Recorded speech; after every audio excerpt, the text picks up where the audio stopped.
Bonjour à tous. Nous sommes à l'approche de Shabbat Parashat Lech Lecha. La paracha dans laquelle Abraham apparaît pour la première fois dans la Torah, en long et en large. Dans Parashat Noach, on a parlé de Abraham comme un enfant de Terach, comme un fils de Terach, comme un numéro. On mentionne différents noms d'enfants qui étaient nés à cette époque-là, et on mentionne Abraham. Mais dans Parashat Lech Lecha, on va parler de Abraham comme quelqu'un de particulier. Quel est le premier commandement qu'Akadosh Baruch Hu ordonne à Abraham? Akadosh Baruch Hu, il dit à Abraham, Lech Lecha, me'artzecha, umimoladetecha, umibet aveicha. Dieu, il dit à Abraham, donc, va pour toi. En deux mots, éloigne-toi, pars, me'artzecha de ta terre, umimoladetecha de ton pays natal, umibet aveicha de la maison de ton père, et la haaretz asher areka, vers la terre que je vais te montrer, la terre de Canaan, Eretz Israël. Ve'esra le goy gadol, je ferai de toi un grand peuple, grande bénédiction. Va avarechecha, je te bénirai. Va agadla shemecha, je grandirai ton nom. Ve'ye bracha, tu seras une bénédiction. Des grandes brachot. Un grand peuple. Tu seras béni. J'agrandirai ton nom. Et tu seras toi une bracha. Magnifique. Ces brachot sont la conséquence de quoi? De quelle action? Fait que Abraham, il quitte Haran et il va en terre de Canaan, en Eretz Israël. Demande Ramban, donc Nachmanide, il pose la question suivante. Il demande a priori, comment est-ce possible qu'Akadosh Baruch Hu, il promet autant de bénédictions seulement par le fait qu'Abraham, il quitte Haran? Si le verset il aurait dit qu'Abraham, il va dans le chemin de Dieu, c'est un Oved Elohim, il sert l'Éternel, c'est un tzaddik. Soit on le raconte d'abord, ou soit Kadosh Baruch Hu lui dit si tu vas être un tzaddik, tu vas suivre mes préceptes, alors tu auras toutes ces bénédictions. On comprend. Mais recevoir autant de bénédictions juste pour quitter d'endroit, on ne va pas négliger ce que ça veut dire de quitter sa terre natale, de quitter sa famille. D'accord? C'est pas rien du tout. Mais on ne peut pas dire que les brachot, qui sont des bénédictions extraordinaires, sont la conséquence de seulement et uniquement le fait de quitter son entourage. Le minimum aurait été qu'on mentionne qu'Abraham est comme Noach. Comment commence Parashat Noach? La Parashat Noach, elle commence en disant Elle est Toldot Noach. Noach ish tzadik tamim haya bedorotav. Donc Noach fut un homme juste, donc un homme intègre. On raconte quelque chose sur Noach, après on parle de Noach. On aurait pu faire pareil pour Abraham. Rien, on dit rien sur Abraham. À propos de Noach, dans la fin de Parashat Bereshit, c'est déjà marqué Ve-Noach matzachen b'nei Hashem. Noach trouva grâce aux yeux de Dieu. Donc, avant de parler de Noach, on a quand même une idée qui est le personnage de qui on a affaire. Mais là, à propos d'Abraham, on n'a aucune information. À part le fait que son père s'appelle Terach. Et le fait qu'il a un frère qui s'appelle Haran et un autre frère qui s'appelle Nachor. Et aucune autre information. Ramban répond à cette question de la manière suivante. Ramban, d'abord, il nous explique qu'au niveau chronologie, il y a un événement que nous n'avons pas. Quel est cet événement? Il dit qu'en vérité, Abraham, du fait qu'il a souffert à Ur Kasdim, Vous savez qu'à Ur Kasdim, c'est là où il a eu un conflit avec Nimrod, qui a voulu le jeter dans la fournaise ardente.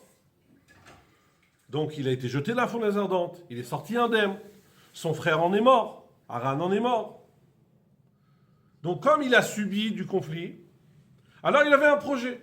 À l'origine, il avait un projet de continuer de diffuser le monothéisme en Eretz Kenan. C'était son projet initial. Ça veut dire qu'à l'origine, c'était un projet d'Abraham. Mais Abraham, avant d'aller en terre de Canaan, il est passé par Haran. Il est passé à Haran, et il s'est installé, il s'est senti bien, et il est resté une période. Et là, Dieu lui dit, Abraham, ton projet initial, c'était d'aller dans la terre de Canaan, une terre sainte. Là-bas, faire ton travail de diffuser le monothéisme. Pas rester à Haran, Haronav Shel Makom, qui n'est pas un endroit positif au niveau spirituel. Et donc pars et va dans la direction, concrétise ton projet initial. Comme ça Ramban explique. Et Ramban développe qu'en vérité, les brachot qui figurent dans le début de l'Ech Lecha ne sont pas la conséquence uniquement du fait qu'Abraham quitte Haran et va en terre de Canaan. Non. Il aura ses brachot lorsque, en terre de Canaan, il va diffuser le monothéisme. Donc les brachot ne sont pas la conséquence uniquement de quitter une terre, faire son aliyah. Il a toutes ses brachot parce qu'Abraham, il a fait son aliyah. Il a laissé son entourage, ses voisins, sa famille. Il a fait son aliyah. Non, c'est pas pour ça qu'il reçoit ses brachot, dit Ramban. Pourquoi il reçoit ses brachot? Il recevra ses brachot parce qu'en terre de Canaan, il fera son travail, ce qu'Abraham a fait toute sa vie, un homme de chesed, un homme de bonté, qui a diffusé le monothéisme à sa manière. Ah, pourquoi on ne mentionne pas l'événement? Le fait qu'Abraham, il y a eu un événement à Ur Kasdim. Pourquoi on ne parle pas de ce qui s'est produit, qu'Abraham a souffert? D'accord, le conflit qu'il a eu. Dit le Ramban que le verset ne veut pas donner de place à des idées fausses. Vous savez, le fait des fois de parler de certaines choses négatives, ça leur donne de la force. Le verset ne veut pas parler des idolâtres, du débat qu'il y a eu avec des idolâtres, pour pas donner de l'importance à ces idolâtres. Pour cela, on commence directement lorsqu'Abraham va concrétiser son projet initial. Dieu lui dit, c'est le moment de partir en Eretz Israël.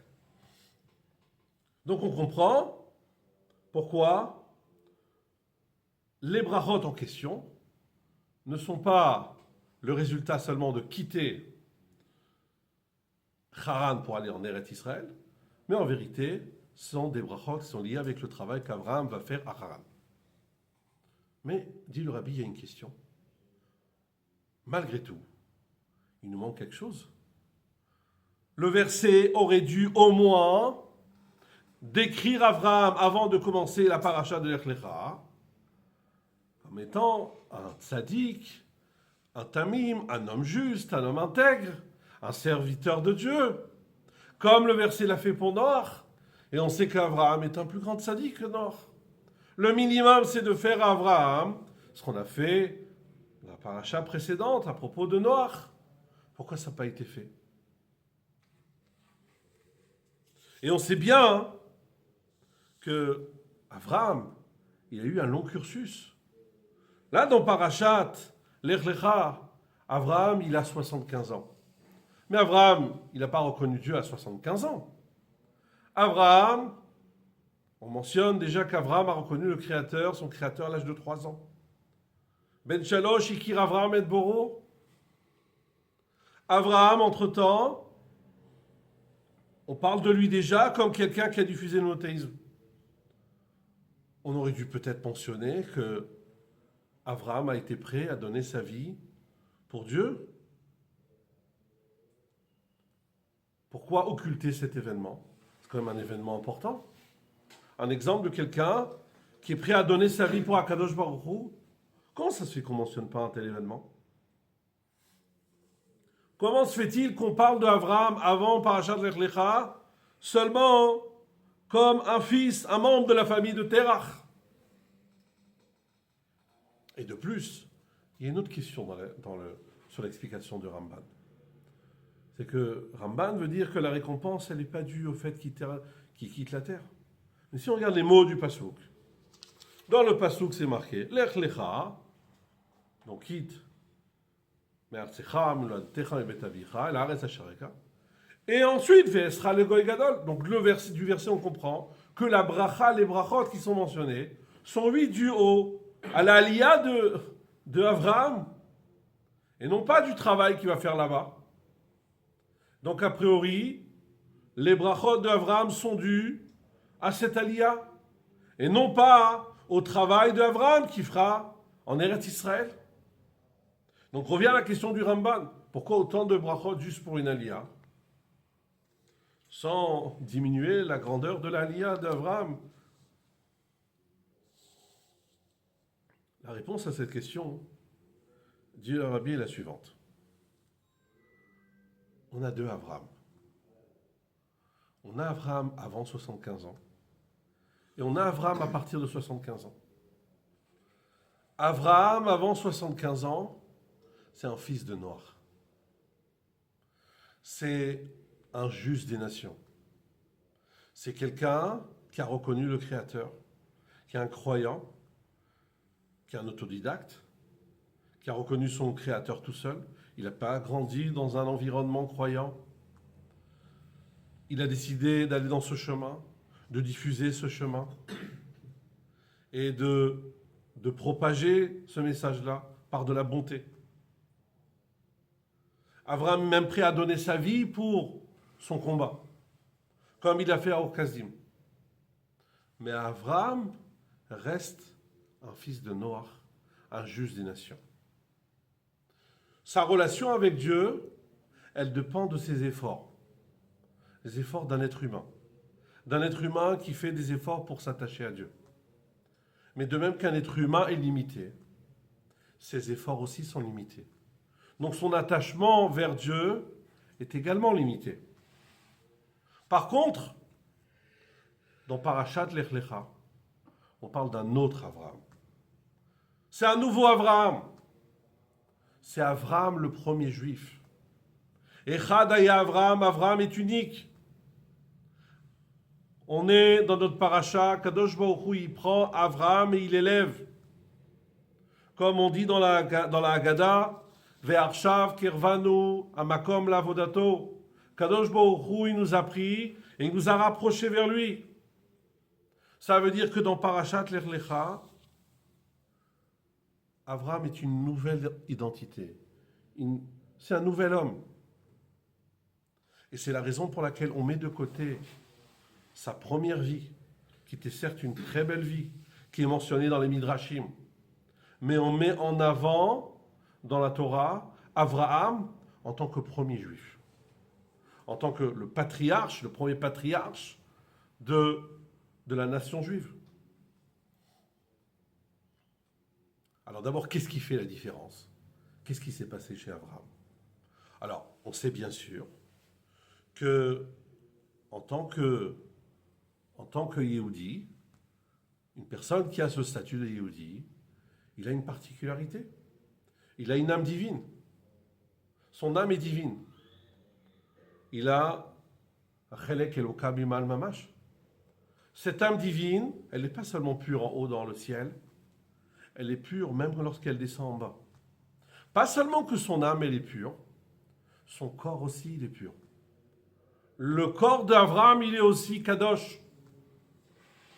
À Kadosh Baruch Hu, il rend saint non seulement la sainteté d'un juif, elle n'est pas uniquement au niveau de sa neshama, au niveau de son âme, mais même au niveau de son corps. Pas seulement au niveau de son âme telle qu'elle est dans le Gan Eden, mais même lorsqu'elle est en bas. Non seulement son âme lorsqu'elle est en bas, mais même son corps. Alors, en vérité, qu'est-ce qu'il y a derrière? Alors, je vais vous dire ce qu'il y a derrière. De manière générale, On dit que l'humanité, elle est divisée par... On dit qu'il y a 4 espèces. On a le minéral, les pierres, l'eau, le végétal, donc la verdure, les fleurs, les arbres, l'animal, donc les animaux que nous mangeons, qui sont plus évolués. Et ensuite, on a l'être humain qui parle, qui a l'intelligence d'un être humain. Donc, de manière générale, on divise l'humanité en 4. L'univers en 4. Mais il y a certains endroits où on divise en 5. On rajoute une autre espèce. On rajoute une autre catégorie, pardon. Cette catégorie, c'est la catégorie du Ben Israël. Donc on leur rend une nouvelle catégorie. Je pose la question, pourquoi on en fait une autre catégorie? Qu'on dise que dans la catégorie humaine, on a le Ben Israël, comprends? Mais de dire que c'est une 5e catégorie, c'est donc. La réponse est la suivante. Les 4 catégories sont des créatures. Rentre dans la catégorie de créatures. Donc effectivement, il y en a 4. Mais le Ben Israël, il n'est pas seulement une créature. Il est une partie du Créateur. Il est une partie de son Créateur à l'intérieur de lui. Et donc, il n'a rien à voir. Jusqu'à présent, Abraham, c'est une créature de Dieu. Il appartient à la 4e catégorie humaine, la plus évoluée. La catégorie humaine qui va reconnaître son Créateur. Mais à partir de Parashat Lech Lecha, Abraham Avinu, il va rentrer dans la 5e catégorie. Il va faire partie de la catégorie qui fait partie du Créateur. Dû à cette Neshama qui va rentrer à l'intérieur de lui, cette âme divine, et son corps également qui va devenir Kadosh au fur et à mesure. Et ça, c'est la raison pour laquelle on occulte sa vie antérieure, sa vie d'être humain évolué, d'être humain qui est dans le niveau le plus évolué. Et on parle d'Abraham lorsqu'il fait partie de son Créateur, qui rentre dans la catégorie, de la 5e catégorie. Et c'est quoi la différence? La différence est la suivante. C'est que dans la 5e catégorie, Abraham Avinu, il reçoit un commandement. Et lorsqu'il reçoit un commandement, il commence à avoir un lien entre lui et son Créateur. Entre eux, normalement, logiquement, entre une créature et son Créateur, il n'y a aucun lien, aucune commune mesure. Parce que le Créateur est illimité et l'homme, une créature, c'est limité. C'est rien devant Dieu, on n'est rien devant Dieu. Si nous ne sommes rien devant Dieu, nos actions aussi sont rien devant Dieu. Donc a priori, nous n'avons aucune manière de nous attacher au Créateur. Si une fourmi, elle va faire un geste, elle va nous faire dans sa tête, elle va nous faire un clin d'œil, elle va nous parler, elle va nous parler. Donc on doit se dire que nous, par rapport à Dieu, chaque action qu'on fait, on est encore plus loin qu'une fourmi qui fait un clin d'œil à un être humain. Donc a priori, on n'a rien à voir avec Dieu. Mais à partir de Parashat Lech Lecha, le message est le suivant. Kadosh Baruch Hu, c'est lui qui fait en sorte à ce qu'on soit attaché avec lui. Parce qu'on sait bien que mitzvah, c'est pas seulement un commandement. Mitzvah, ça vient du mot tzavta qui veut dire s'attacher, tzavta vechibur. C'est-à-dire que Dieu il nous donne le privilège, Asher Kideshanu, Dieu il nous a sanctifié bemitzvotav par ses commandements, vetzivanu. Il nous a ordonné, il nous rattache à lui. Dieu, il n'y a que lui qui peut nous donner la possibilité qu'une créature s'attache à son Créateur, qu'un être humain s'attache avec son Créateur. Et ça, chez Abraham, ça commence dans Parashat Lech Lecha. Avant cela, Abraham, il fait de très beaux efforts, c'est un être humain parfait, c'est un homme extraordinaire, c'est un juge des nations, il aura une avenue à son nom, il aura une stèle à son nom, ce qu'on veut. Mais ça reste un être humain. Il fait partie de la 4e catégorie. Dans Parashat Lech Lecha, Abraham, il rentre dans la 5e catégorie. Il n'a pas besoin d'avoir ni une stèle, il n'a pas besoin d'avoir une rue, ni une avenue, rien du tout. Il est attaché avec son Créateur, il est attaché avec l'infini. La chose la plus élevée qu'un homme peut avoir, d'être attaché avec son Créateur. Et là, on va développer une idée. La différence qu'il y a entre les mitzvot qui ont été donnés après Matan Torah, les commandements après le don de la Torah et avant le don de la Torah, et les 7 lois Noachim ne sont pas les mêmes. Ne sont pas les mêmes non seulement dans le nombre, que les enfants de Noach en ont 7, et nous en avons 613, mais ils sont dans la qualité. L'essence même du commandement n'est pas le même. Pourquoi? Les 7 lois noachides sont des lois qui sont logiques, qui sont basées sur la logique humaine. Alors c'est vrai que la Torah, elle demande à un fils de Noach de ne pas accomplir les 7 lois noachides uniquement pour la logique qu'il y a derrière, mais par rapport au fait que c'est un commandement de Dieu. Mais in fine, les 7 lois noachides, quel objectif ils ont? De créer un univers stable, de créer un environnement stable, que les êtres humains se comportent bien les uns avec les autres, que les uns n'avalent pas les autres, qu'il n'y ait pas de guerre, qu'il y ait la paix dans le monde, la sérénité. En hébreu, on appelle ça Yishuv Haolam, la stabilité du monde. L'objectif, c'est la stabilité du monde. Ça, c'est l'objectif des 7 lois noachides. Alors que les 613 mitzvot,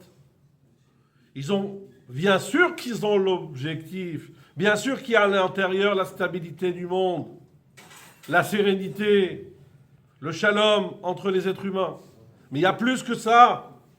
Il y a un niveau supérieur. C'est quoi ce niveau supérieur? C'est qu'on a la possibilité de s'attacher avec son Créateur. On nous donne ce privilège. On donne le privilège à un être humain de s'attacher avec son Créateur.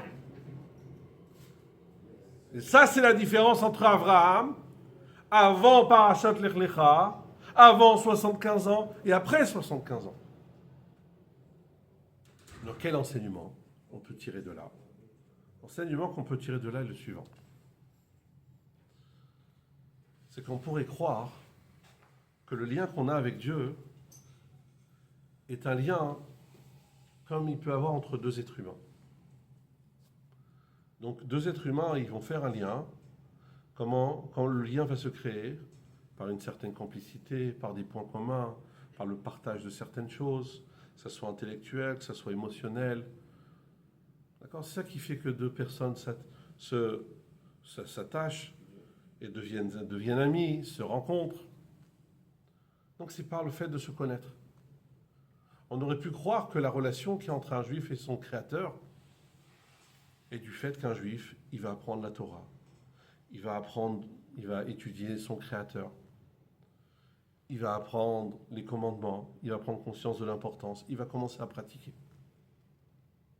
Donc tout est basé sur la logique, sur l'intellect. Donc la relation, comment un juif s'attache avec son créateur, d'abord, il faut construire le côté intellectuel. De côté intellectuel va se créer des émotions, on va aimer Dieu, on va prendre conscience de l'importance, on va craindre Dieu, on va aimer Dieu. Et ensuite, on va faire les mitzvot. Mais vient, Parashat Lech Lecha, le message qu'Abraham apparaît uniquement à l'âge de 75 ans, au moment de ce commandement, pour nous dire autre chose. Pour nous dire que la relation entre un juif et son créateur, elle n'est pas basée sur l'intellect humain, pas basée sur la connaissance de la Torah. Le lien, c'est un lien qui est naturel, indéfectible, qui est un lien comme un enfant envers son père, comme un père envers son enfant et comme un enfant envers son père. Le lien qui est entre un enfant avec son père et le père avec un enfant n'est pas un lien qui est basé sur la logique. Il est pas, il est là. Il est là parce qu'il est là. Parce qu'il est son enfant, parce qu'il est son père.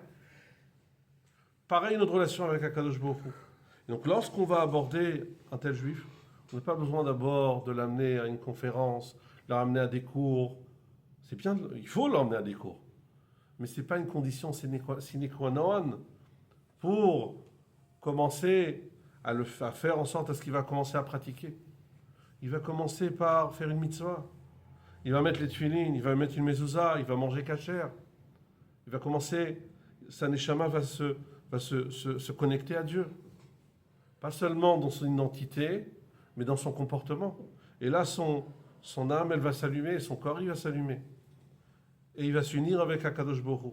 Et ça, c'est le message de Parashat Lech Lecha, nous expliquer l'identité du juif, qu'il appartient à cette cinquième catégorie, qu'il a cette particularité, qu'il est lié avec Dieu par essence, et qu'Akadosh Baruch Hu nous a donné ce privilège de s'unir avec lui. Shabbat Shalom.